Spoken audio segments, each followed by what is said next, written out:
Hello everyone, I'm going to go over a monster of a build that I made. It has everything that you could possibly want in a build. And I'm going to go over the tree. There's not much to the tree, to be honest with you. There's mostly jewels, clusters, little clusters. So I'm going to try and go over this build as best as I can because there's a lot of moving parts in this build, you could say.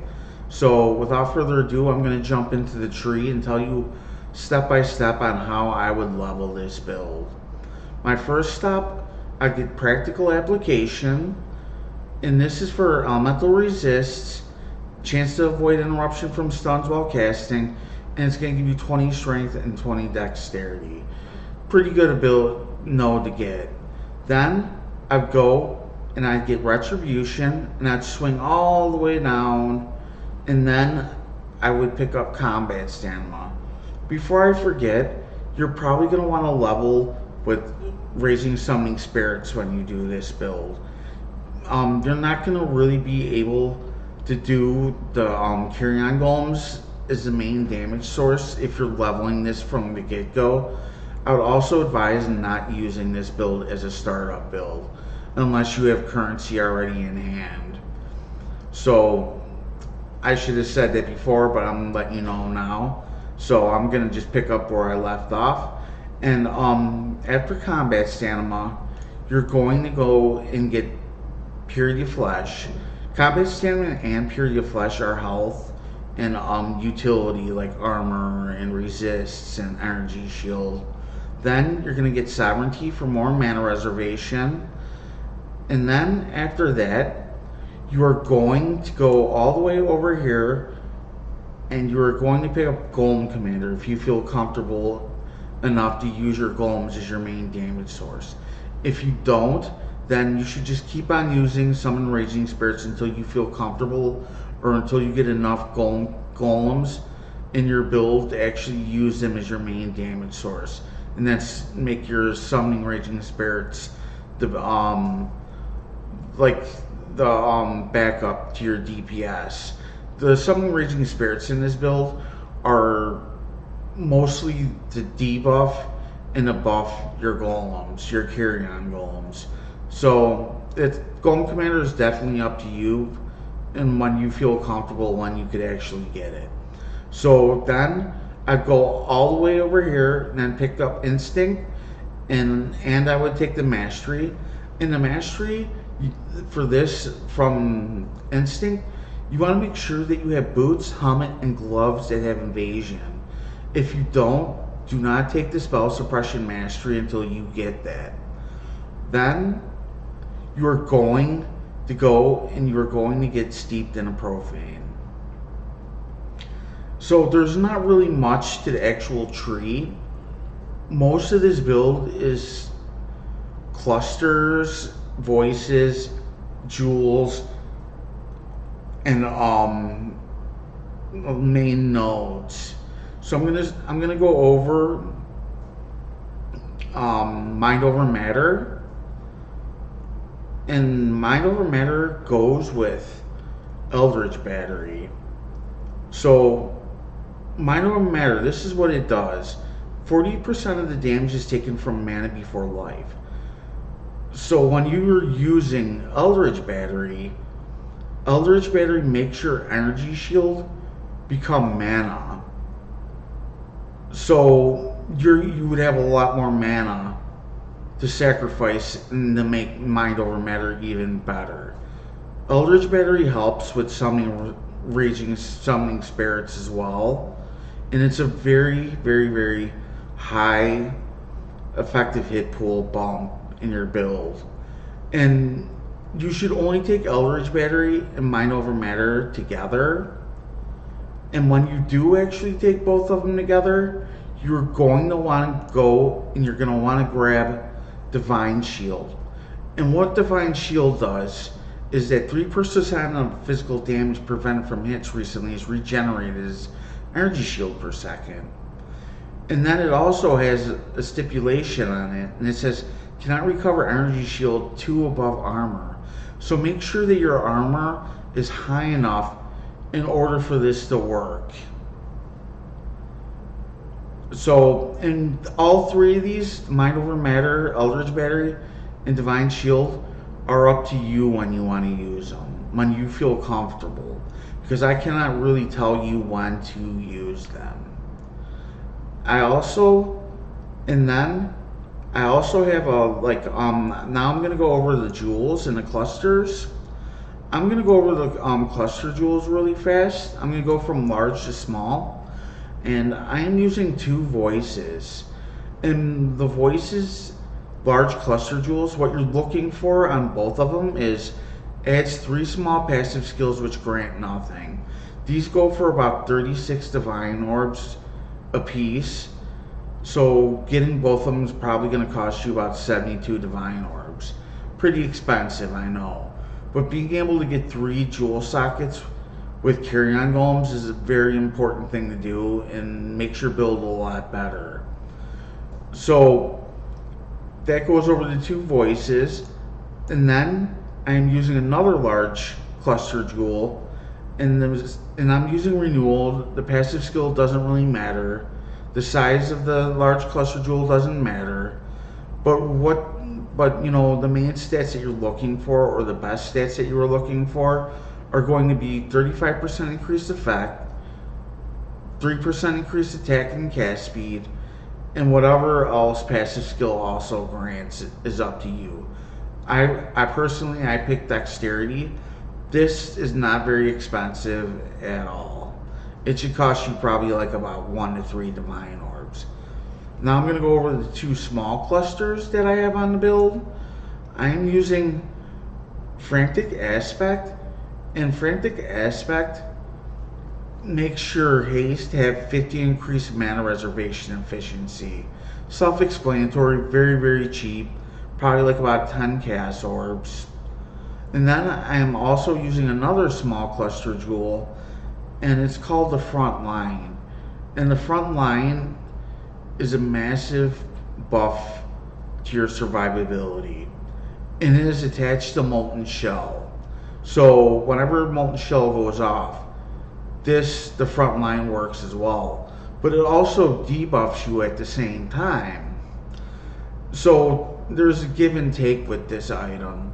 I think that the benefits of it greatly overweigh the side effects of it, and that's why I'm using it in this build.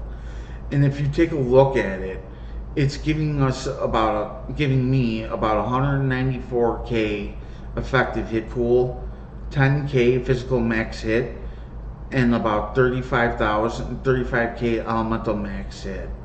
Massive, just really big, very good item. Extremely cheap, probably like even almost a cast orb to 5 cast orbs. So now I'm going to go over the primordial jewels. I use the same primordial jewel in my build, but there are 2 other different variants. There's primordial harmony and there's also primordial might. And if you were going to use those other 2, you'd only want to use 1 primordial might, and then the primordial harmony is definitely up to you.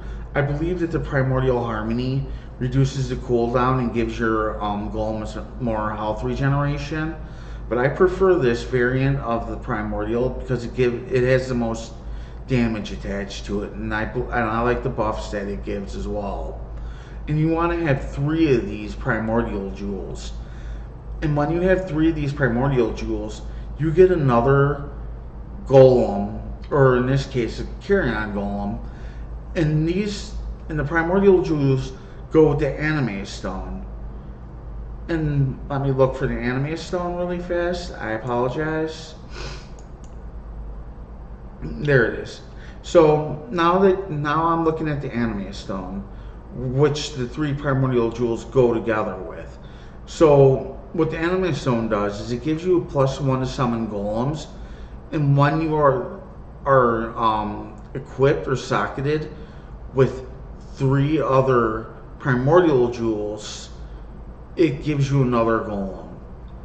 So that's 2 golems. Then you're also going to have another golem from Golem Commander, and your last but not least golem is going to be from Liege of the Primordial. And Liege of the Primordial you get from Forbidden Flesh and Forbidden Flame Liege of the Primordial. And these are I don't know what the cost of them are, but I'm hoping they're not very expensive. And you automatically get a golem for being a player. So to recap, you have 1 from Forbidden Flesh and Forbidden Flame, Liege of the Primordial. You have 1 golem from Golem Commander on the talent tree. You have 1 from the anime stone, and you have another 1 from the 3 primordial jewels. Where's the last one? That's the Watcher's Eye. There it is. So, and then you get 1 for being just a player. At the end of the build, you're going to have 5 Carrion golems. Now I'm going to go over the Fire Song. What the Fire Song does is that what it says and what it does is it modifiers the ignite duration on you apply to all elemental elements. So if you get 100% ignite duration or negative 100% ignite duration on you, that means that you're immune to all elemental elements. And that is the goal of using Fire Song. So how I get the negative 100 ignite duration is by doing this. You're going to pick up, I don't even know how to say it, I'm just going to call it Soul. And what this does, it removes your intelligence, but for every 15 intelligence you have, it reduces the duration of elemental ailments on you by 2%. So you're getting a lot of negative ignite duration from this key node. Then once you get this, you're going to go over and you're going to pick up Anointed Flesh to finish off the negative 100% duration of ignite, to make Fire Song complete and to be elemental and be immune to elemental ailments. Now I'm going to go over the Watcher's Eye that I have. And the Watcher's Eye I have is really good optimized for this build. I have additional physical damage reduction while affected by determination, and then I have armor while affected by determination. You would also get another stat line for this, but it's going to be really expensive. A really cool idea for this build would be to get haste with spell suppression and grace with spell suppression, and then have additional physical damage reduction while affected by determination, which would be really huge, but it'd probably cost like 50 plus divine orbs. So, you know, however big your pocketbook is or your piggy bank you want to break is how far you're going to go with the Watcher's Eye, of course. Now, I'm going to go over the impossible escape. And on a impossible escape, we are using precise technique. And what the impossible escape does is that it allows, this is what it says: passive and radius of precise technique can be allocated without being connected to your tree. So we're going to swing over and I'm going to show you what it looks like. And this is what it does. It makes like a little circumference around the precise technique key node. And what you're going to do when you get this is you're going to want to take Entrench, which is more spell suppression, and you're going to want to take how many ever of these small nodes next to it to make sure that you are 100% spell suppression.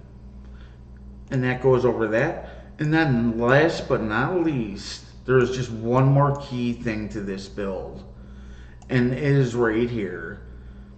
I'm using the Malicious Faith, and I'm using the High Templar. So when you actually do use, or if you do play this build, make sure you get the right Timeless Jewel. And you can tell that by the High Templar.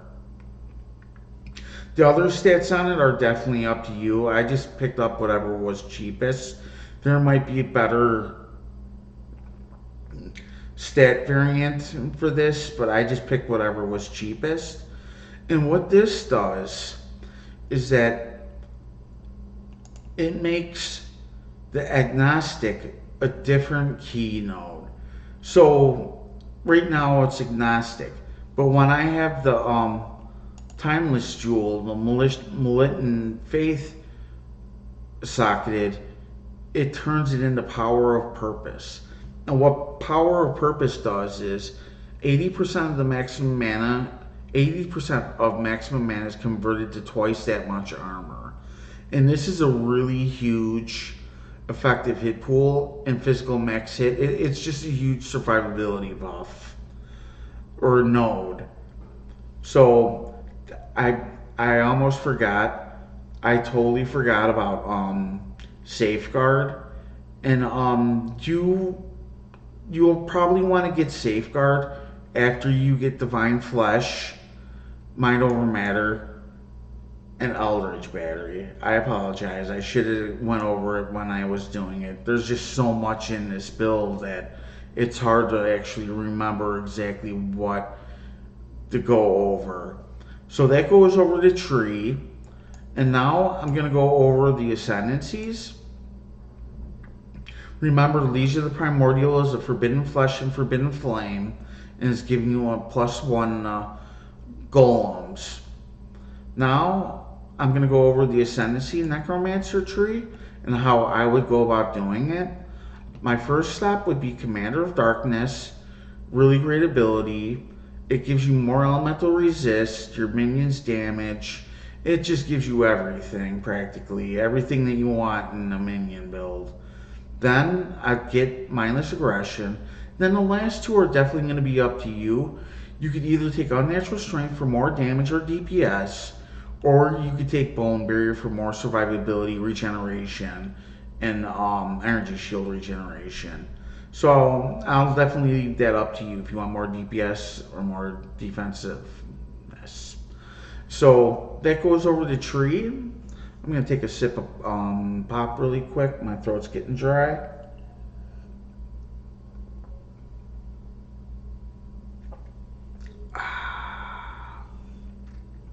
Alright, I'm going to go over the skills now.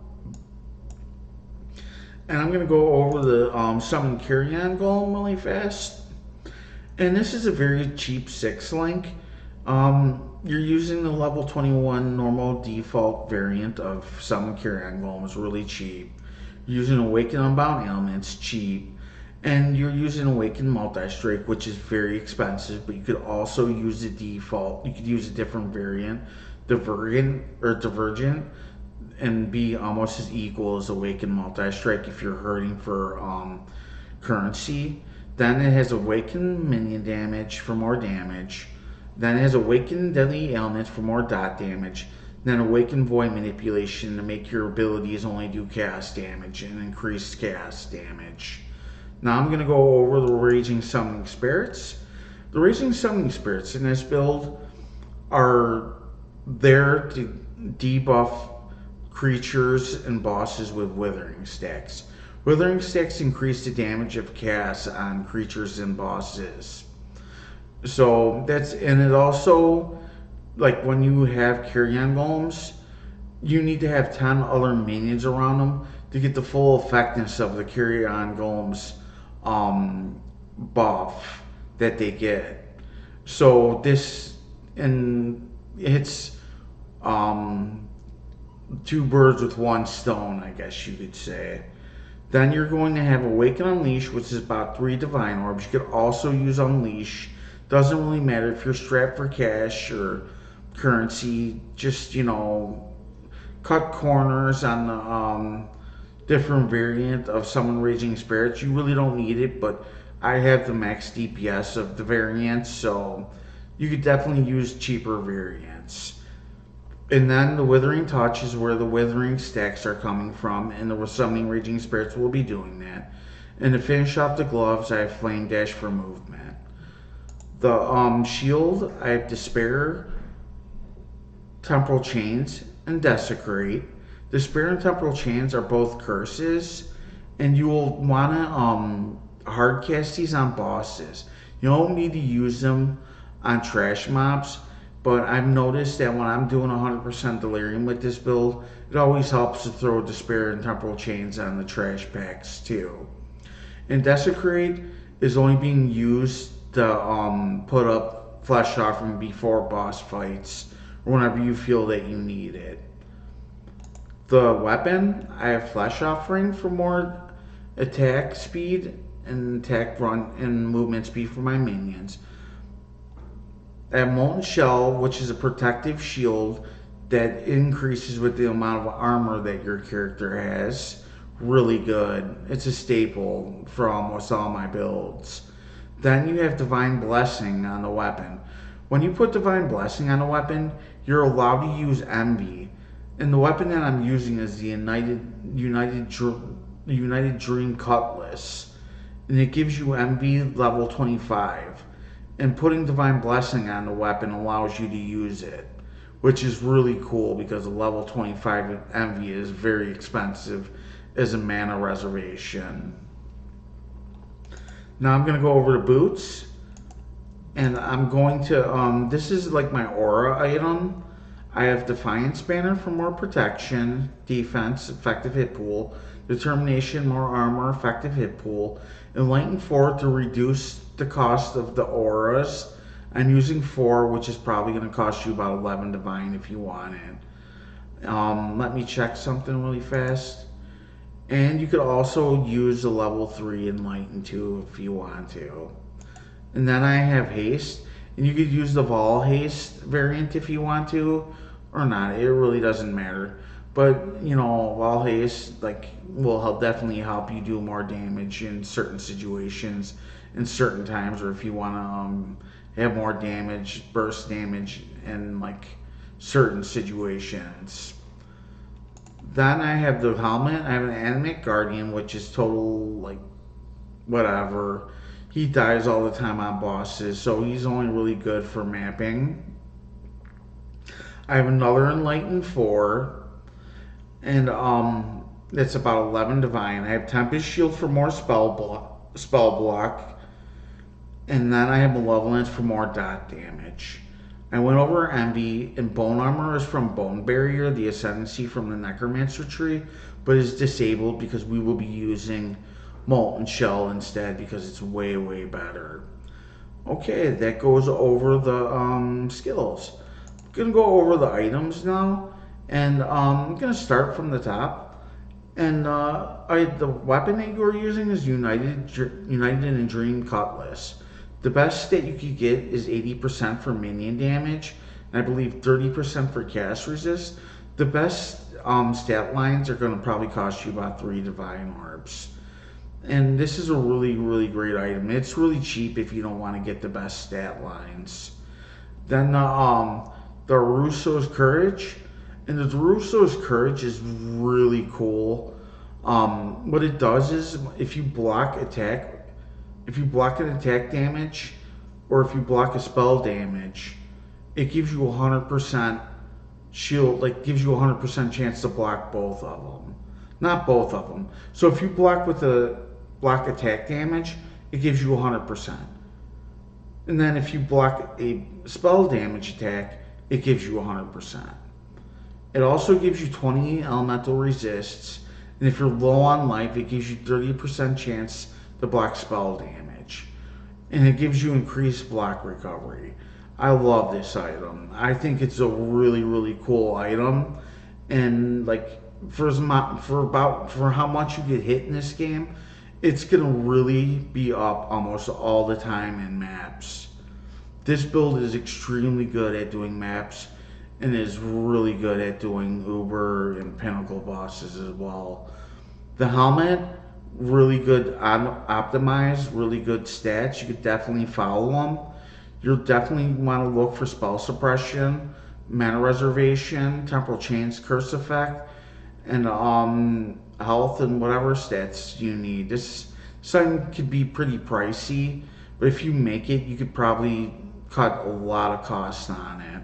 The enchant you are looking for is I don't have, but the enchant you're looking for is 40% increased damage for Carrion Golems.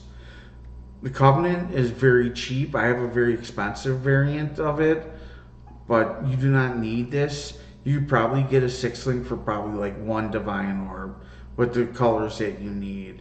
But if you're going to want to splurge on it, it's going to cost a little bit more. I definitely would follow the stats that I have on it, or you could get +2 to minion socketed gems as well. The gloves and the boots, you definitely want to get chance to suppress spell damage on both of them. Both of these gloves are really good optimized, really good implicits. You could follow the stats on them.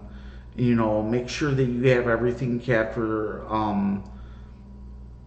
resists and everything. This is where a lot of your spell suppression is coming from. Your boots, your gloves, and your helmet. Then I have Ashes of the Star, which is probably going to cost you about like 28 to 32 divine orbs for a really, really good one. And the main state you were looking for is 20 increased reservation efficiency of skills.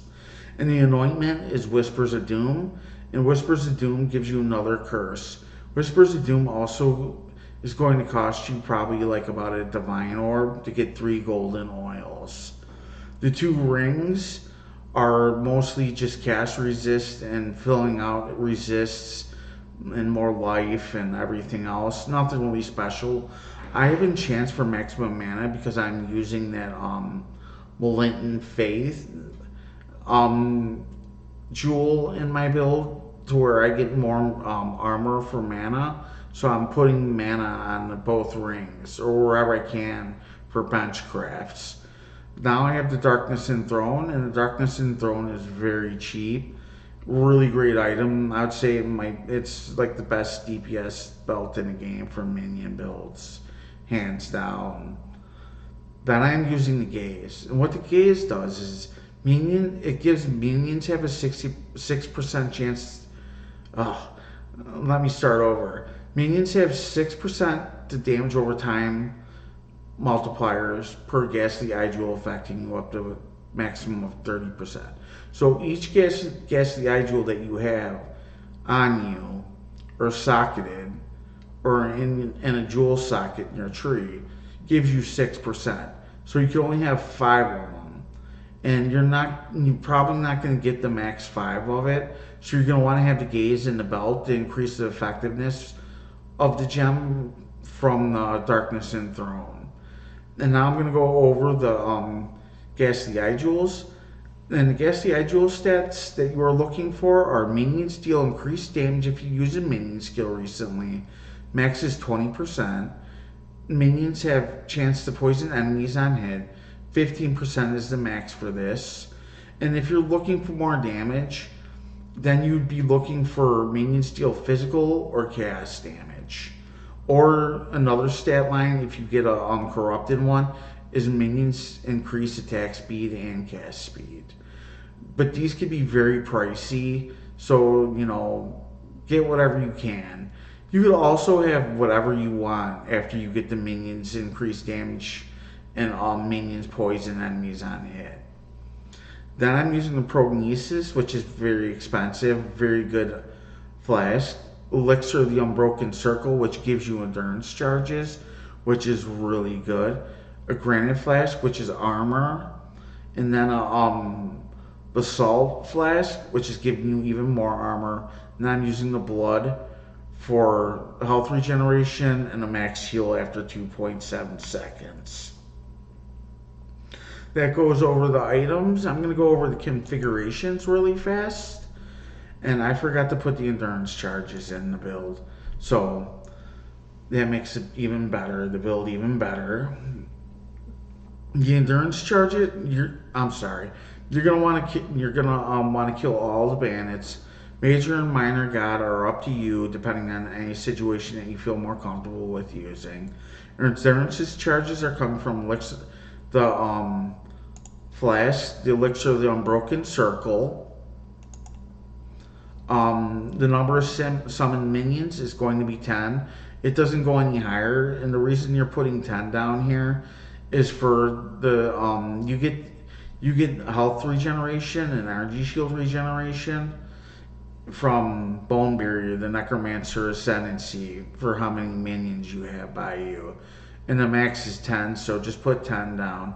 Have you killed recently? Sure. And then I went over the Darusso's Courage shield with the block attack and the spell block. And if you take these off, your survivability drops, but it's still really good. This should be up almost all the time when you're doing maps. And if you get shotgun by Uber Maven, it's a huge survivability bump to your build when you have the Darusso's Courage shield on. For sake, if you're doing a map, it's going to be up practically all the time. So when you block a spell or if you block an attack, you get 4 seconds of 100% block and spell block for whichever one that you actually blocked for. So I'm going to have these ticked. And then you have minions recent. If you use a minion skill recently, we're going to be constantly using Flesh Offering. We're going to be constantly summoning Raging Spirits. Corpses consumed recently is 5. And then number of nearby Golem minions, non-Golem minions, is going to be 10. 10 is the max for your Carrion Golems, and you should have 10 summon Raging Spirits all the time. Now, is enemy poison? Yes, we have United in Dream Cutlass that has a ton of poison on it. Withering Sticks are coming from the Raging Summoning Spirits. You cannot go over 15, so don't even try. And usually 15 stacks is going to be primarily only used or even done on Uber bosses or Pinnacle bosses or whatever mobs are staying alive for a long time. And this build is set to Guardian Pinnacle. And you could definitely look at whatever you want. You could look at Standard Boss, or you could look at Uber Pinnacle Boss. The stats are really good for all of them. This build is Uber capable and Pinnacle capable and everything else capable. So that wraps up the build. I hope I didn't forget anything. If I did, please let me know. If you have any questions, please ask me in the comments below. You can find this build in the description below. And as always, please be safe and be careful, because you never know what's going to happen. Till next time, I hope that you have a really, really nice day. Please show some love and sub. I could really use the help. Thank you so much for watching, and bye everyone.